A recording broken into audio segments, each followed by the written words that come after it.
Et, et il y a très peu de gens qui connaissent ça. Et quand on connaît ça, on arrive à bien comprendre la manière dont a été conçue l'opération. Les Russes ne veulent pas avoir leur territoire qui va toucher l'OTAN. On l'a entendu 20 000 fois. Mais ça veut pas, donc ils ne voulaient pas que l'OTAN vienne vers eux, mais ça ne veut pas dire qu'ils veulent aller vers l'OTAN non plus. L'idéal, leur vision, si vous voulez, c'est une bande neutre entre eux et l'OTAN. Et pourquoi cette bande neutre? C'est extrêmement simple. Depuis que les Américains ont déplacé, ou placé plus exactement, des systèmes de missiles antimissiles, ou des missiles antibalistiques, en Pologne et en Roumanie, les Russes ont un problème stratégique pratiquement. Pourquoi? Ces lanceurs, ces systèmes de missiles antibalistiques sont théoriquement défensifs. Mais ils peuvent aussi, c'est les lanceurs Mark 41, qui peuvent aussi lancer des missiles nucléaires. Le problème pour les Russes, c'est comment savoir, quand ils voient qu'il y a une activité autour de ces lanceurs, comment savoir si le missile qui va partir est nucléaire ou s'il est antimissiles. Ils ne peuvent pas le savoir. Et donc, pour eux, ils seront poussés presque immédiatement à envoyer des missiles nucléaires parce qu'ils ne vont pas attendre qu'on les bombarde. Ils vont faire ce qu'on appelle, en termes de stratégie nucléaire, un tir préemptif.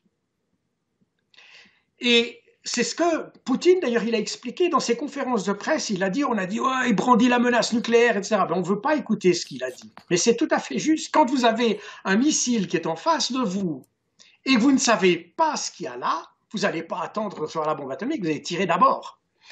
Et quand vous savez, naturellement, quand vous avez tous les indices qu'on va tirer un missile, si c'est simplement, il est là, on ne va rien faire. Mais c'est exactement comme quand vous avez un type qui est en face de vous, dans une rue sombre, etc., et qui met sa main dans sa poche comme s'il allait tirer une arme. Vous ne savez pas ce qu'il va tirer. Et là, bah, vous prenez votre arme et vous tirez. Et voilà. Et on est un peu dans cette situation-là. Bien. Je voudrais, excusez-moi Jacques, je voudrais préciser une chose. Quand on parle ici, ça ne veut pas dire qu'on approuve ce qui est fait par la Russie en Ukraine. Personnellement, j'espère qu'il y aura cessez-le-feu rapidement. Je pense que ça dépend des deux camps, mais ça ne veut pas dire que j'approuve. Ça veut dire que nous essayons de comprendre comment les choses se sont passées, quels sont les faits et quels sont les raisonnements de l'autre côté. C'est-à-dire que si on veut faire la paix, il faut quand même commencer par comprendre ce que l'autre pense. Est-ce qu'on peut en venir... Mais c'est important, excusez-moi, je vous interromps à nouveau, c'est important parce qu'on a toujours l'impression que la volonté de la Russie, c'est nécessairement de s'emparer de l'Ukraine. Alors, ce n'est pas nécessairement ça. Et c'est pour ça que l'objectif déclaré de Poutine était démilitariser et dénazifier. Ça ne veut pas dire occuper l'Ukraine. Et ça, c'est très important. Donc, c'est pour ça que je faisais cette digression par les missiles, parce que c'est un peu ça qui est un peu l'enjeu du point de vue russe. Il veut éliminer le danger. Il veut éliminer le danger. C'est pas seulement éliminer le danger, c'est surtout donner de l'espace. Quand vous avez les deux ennemis qui se touchent, il n'y a pas d'espace pour une guerre conventionnelle. On passe tout de suite dans la guerre nucléaire. Et c'est ce que Poutine a dit. Donc, en ménageant un espace, et c'est pour ça qu'il a demandé, il disait, ces zones devraient être neutres. C'est pas parce qu'il veut avoir une influence dedans, c'est qu'il voudrait pas d'influence du tout dans ces régions. Et alors, donc le but, c'est probablement pas, enfin je sais pas, je suis pas dans la tête de Poutine, mais c'est probablement pas d'occuper l'Ukraine. C'est vraiment d'enlever la menace qu'il y avait sur les républiques du Donbass. Le 24, ou plutôt avant le 24, avant d'intervenir, il a invoqué l'article 51, d'ailleurs, de la Charte des Nations Unies, parce que, étant donné qu'il venait à l'aide de deux républiques qui avaient été reconnues indépendantes, il pouvait invoquer l'article 51, qui est l'article qui définit la défense collective dans les Nations Unies. Alors, bon, après, les juristes pourront discuter de savoir si c'est judicieux, pas judicieux, valable, pas valable. Je n'entre pas dans ces... Mais je vous explique la mécanique... Le raisonnement de l'autre côté. Exactement. Est-ce qu'on peut, et je m'excuse Jacques, je m'excuse Jacques, je vois que l'heure tournait terriblement, et je sais que vous avez encore plusieurs choses très importantes à nous dire, je voudrais qu'on en vienne à la carte de la situation et à ce qui se passe maintenant. Vous avez dit il ne veut pas envahir et occuper l'Ukraine, il a des objectifs plus précis. Je montre cette carte, est-ce que vous pouvez nous expliquer de quoi il s'agit? En rouge, on a donc les zones occupées par l'armée russe, en gris, les zones occupées par l'armée ukrainienne de Kiev, et en hachuré rouge, les zones de combat actuelles. Est-ce que vous pouvez nous expliquer comment vous voyez la situation actuelle sur le plan militaire? Alors, je vous dis, moi, pour une raison qui m'est inconnue, je ne vois pas la carte que vous êtes en train de présenter. Donc, je la fais de mémoire. Oui. Hein. Mais, donc, ce qui s'est passé, vous remarquez qu'il y a une espèce de rond ovale avec une zone bleue hachurée. Là, c'est l'armée ukrainienne. Mm-hmm. Ce qui vous montre d'ailleurs que l'armée ukrainienne n'était pas aux frontières de la Russie, elle était bien dans la région du Donbass en vue de l'attaquer. Maintenant, elle est encerclée.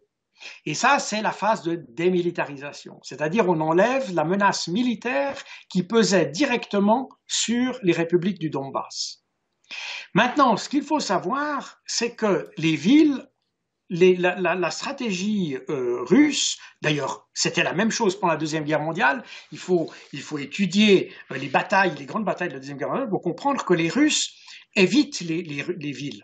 C'est pas parce qu'ils ont peur de la résistance, parce il y a une grande résistance, etc. Non, c'est que pour eux, c'est une perte de temps. Ça sert à rien. Ils passent là où ils peuvent passer. Et si vous regardez, la carte qu'il y a n'est pas très explicite, malheureusement. Il y a des cartes qui sont meilleures sur cet aspect, mais on verra que toutes les villes ont été épargnées.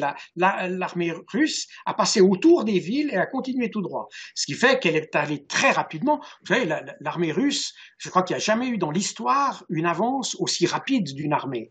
Ils ont occupé en 4 jours l'équivalent de tout le Royaume-Uni. Mmh. Oui, hein, parce qu'il faut rappeler que l'Ukraine, c'est un très très grand pays. C'est un immense pays. Et sur la carte, on n'en a pas l'impression. En réalité, en 4 jours, ils ont occupé un pays comme le Royaume-Uni. C'est absolument considérable. Et maintenant, ce qui reste, c'est les villes qu'ils ont contournées en quelque sorte. Or, dans ces villes, et notamment les villes de Kharkov et de Mariupol, vous avez ces milices paramilitaires qu'on a évoquées au début de notre entretien. C'est elles qui tiennent ces villes. C'est pas l'armée ukrainienne, ce sont les milices. Or, ces milices, qui sont des paramilitaires, c'est des gens qui sont plus, comment dire, des milices idéologiques que techniques. Et c'est des gens qui sont, je crois que si j'utilise le terme sauvage, je ne suis pas très loin de la réalité. Parce que c'est des gens vraiment sans foi ni loi. Ils avaient déjà, le bataillon Azov qui se trouve à Mariupol, enfin régiment Azov qui se trouve à Mariupol, a déjà été l'auteur de massacres à Mariupol en 2014.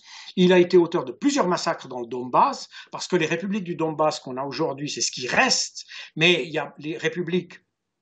Il y a des républiques de Kharkov, la république de Dnipropetrovsk, la république d'Odessa qui existaient, qui ont disparu, et avec beaucoup de massacres d'ailleurs, entre 2014 et 2015. Mais on n'en parle plus parce qu'elles n'existent plus. Celles qui ont résisté, c'est celles de Lugansk et de Donetsk. Mais à Mariupol et à Kharkov, le corps national et le groupement Azov ont commis des atrocités que vous n'imaginez pas. Il existe un rapport qui montre ça, qui est tellement graphique que je pense qu'on n'oserait pas le montrer ici, mais ce sont des sauvages. Et depuis, je montre pendant que vous parlez les photos de Azov à Mariupol et du corps national, oui. Bandéristes, voilà. Et Bandera est un type, donc c'était un ultranationaliste, qui évidemment, lorsque les Allemands sont arrivés, il leur avait donné l'indépendance, donc Bandera leur a rendu l'appareil en aidant à ce qu'on a appelé la Shoah par balle, etc. Il y a eu des massacres incroyables qui ont été faits par ces groupes nationalistes ukrainiens, et qui ont fini par avoir une division SS d'ailleurs, la 14e division Panzer SS Galitzien, ou bien première Erste Galitzien. Et cette division, d'ailleurs, est encore célébrée aujourd'hui. Il y a des monuments en Ukraine. Ça fait même un scandale au Canada parce que le Canada a laissé, a toléré après la guerre 2000 de ces combattants de la division Galicie s'installer au Canada. Et ils ont installé des monuments, etc. Et la nouvelle ministre des Affaires étrangères canadienne est descendante d'un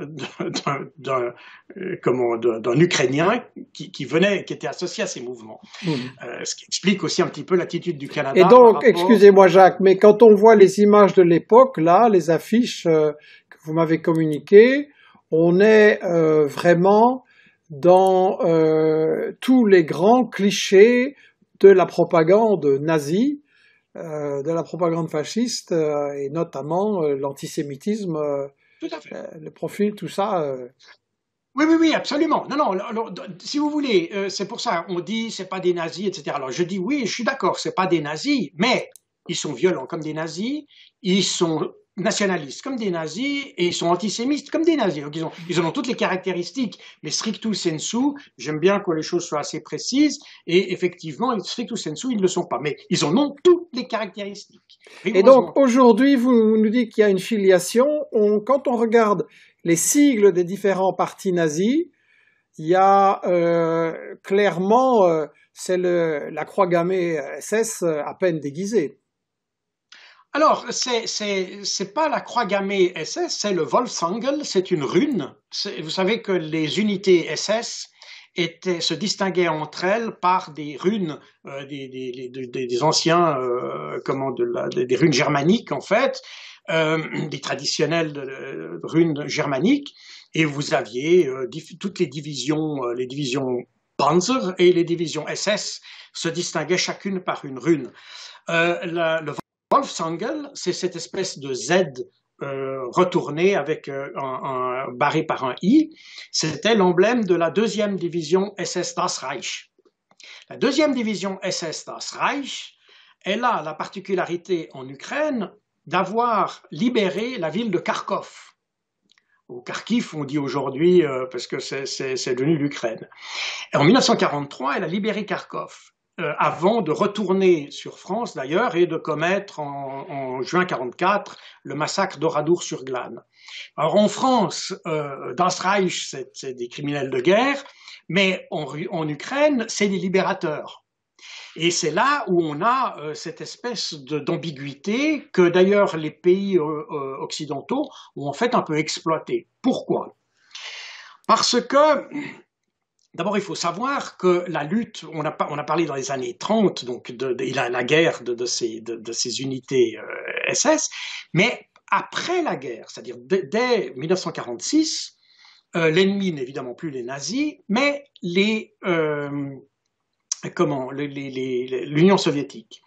Et là, les Américains, les Français et les Britanniques ont commencé à alimenter une subversion armée, enfin une guérilla, on peut dire, contre l'Union soviétique, toujours dirigée par Stepan Bandera, qui avait aidé les Allemands pendant la guerre, et qui a mené jusque dans les années 60 des guérillas en Ukraine contre les soviétiques. Et ça s'appuyait sur l'armée insurgée ukrainienne, dirigée par Stepan Bandera, mais aussi sur les anciens Wehrwolf. Wehrwolf, ça veut dire loup-garou en allemand. C'était des unités de SS, c'est l'ancêtre du Gladio, si vous voulez. C'est le Gladio du Troisième Reich, qui avait son quartier général en Ukraine, à Vinitsa. D'ailleurs, il y a une des affiches que je vous ai montrées où on voit un juif armé d'un pistolet et puis une étoile rouge sur la tête. Et dessous, vous voyez marqué Vinitsa. Vinitsa était le quartier général des Wehrwolf pendant la Deuxième Guerre mondiale. Et toute cette région est restée extrêmement, néo-nazie d'une certaine manière. Et les Occidentaux l'ont utilisé contre les Soviétiques. Ça s'arrêtera dans les années 60, en grande partie à cause de la trahison de Kim Philby en Angleterre. C'était cette taupe infiltrée dans le MI6 et qui informait en fait les Soviétiques quand il y avait des parachutages. Et puis, il y a eu des quantités d'opérations, l'opération Aerodynamic, Valuable, Minos, Minos c'était pour la France, Valuable c'est les Anglais, Aerodynamic c'était pour les Américains. Donc, pardon, vous me dites que l'Occident a quand même une certaine tradition d'utilisation de groupes fascistes et terroristes. Ah, plus que ça, oui, c'était totalement assumé et les Alliés ont utilisé ça, je vous dis, jusque dans les années 50. Stepan Bandera, lui, a été éliminé après une séance qu'il avait eue avec le Bundesnachrichtendienst en Allemagne, par un tueur du KGB, où il venait de décider d'ailleurs d'intensifier les actions de guérilla en Ukraine. Donc, vous voyez, ce qu'on a aujourd'hui en Ukraine c'est en fait la continuation de quelque chose qu'on avait déjà jusque dans les années 60. Oui, parce que quand on voit un groupe contemporain comme le bataillon Azov, qui est devenu un régiment Azov, là, eux, ils mettent carrément la croix gammée sur un drapeau ukrainien. Et on a des indications aussi, si je montre le corps national, c'est vraiment un phénomène assez large. Oui, alors, pas des marginaux. Je viens là-dessus parce que ça touche d'ailleurs la manière dont j'ai été un peu impliqué avec l'OTAN dans ces affaires-là, enfin de loin, parce que j'ai rien eu à faire personnellement avec le régiment Azov. Mais ce qui s'est passé en 2014, donc en 2014, il y a eu le coup d'État de Maïdan, et puis, donc il faut savoir que ce qui est important aussi peut-être dans la genèse, parce qu'on parle toujours de Maïdan, de révolution populaire, etc., qui soi-disant aurait été provoqué par le fait que la Russie se serait opposée à un traité avec l'Union européenne. Alors c'est faux, ça c'est un mensonge pur et simple.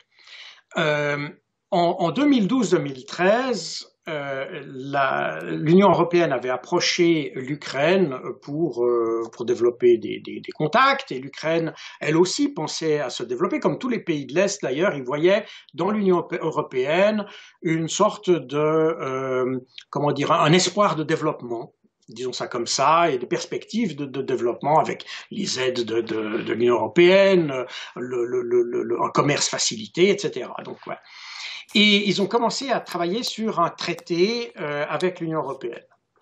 Mais simultanément, les Ukrainiens avaient, disons, une industrie qui vient de l'ancienne Union soviétique. Donc, c'est une industrie qui est orientée sur les relations avec la Russie, par exemple pour des moteurs d'avion. Il y avait Antonov fabriquait des moteurs qui étaient utilisés sur des avions russes, etc. Donc l'industrie ukrainienne était taillée, si vous voulez, pour la Russie. Et l'idée de se lier à l'Union européenne posait un problème parce que les Ukrainiens se rendaient bien compte qu'on ne pouvait pas se déconnecter complètement de la Russie d'un autre côté.